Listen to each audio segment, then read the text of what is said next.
اسی لیے کہتا ہوں کہ لے کے آئیے، انگلیاں پکڑ کے لے کے آئیے۔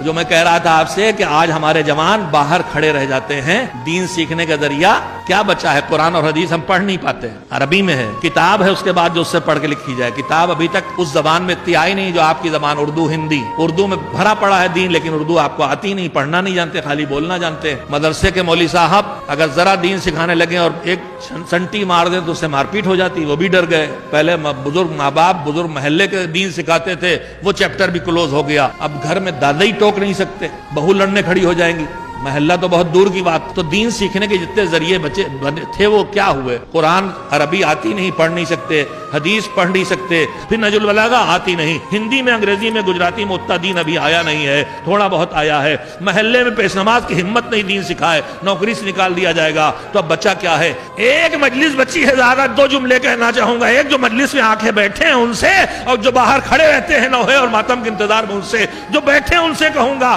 کہ یہی دین، یہی مجلس بچی دین پہنچانے کے لیے۔ لہذا اس مجلس میں عقائد بھی بیان ہونے دو، تاریخ بھی بیان ہونے دو، اخلاق بھی بیان ہونے دو، اسی مجلس میں موعظہ بھی ہونے دو، اسی مجلس میں مناظرہ بھی ہونے دو، اسی مجلس میں فلسفہ بھی پڑھنے دو، اسی مجلس میں احکام بھی پڑھنے دو۔ اس لیے اگر یہ تم نے نہ کیا اور کہا جو ہمیں پسند ہوگا وہ پڑھوائیں گے، مجلس کو اپنی فرمائش کے دائرے میں محدود نہ کیجئے۔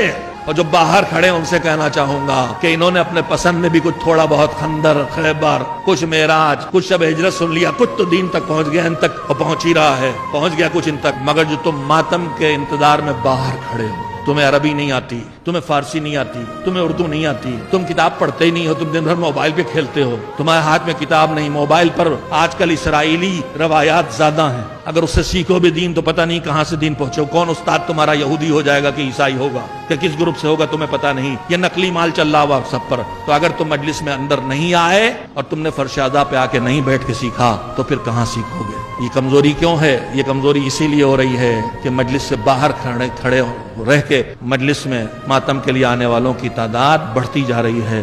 خدا کے لیے فرش اعضاء کو آباد کرو۔ تم خود ہی تو کہتے ہو کہ زہرا اس فرش پہ آتی ہیں، تو اگر علی اس فرش پہ آتے ہیں، حسین آتے ہیں، ملائکہ آتے ہیں، تو اس فرش کی برکت سے کیوں محروم رکھتے ہو اپنے کو جس پہ حسین آ کے بیٹھے ہیں، جس پہ ملائکہ بیٹھے ہیں؟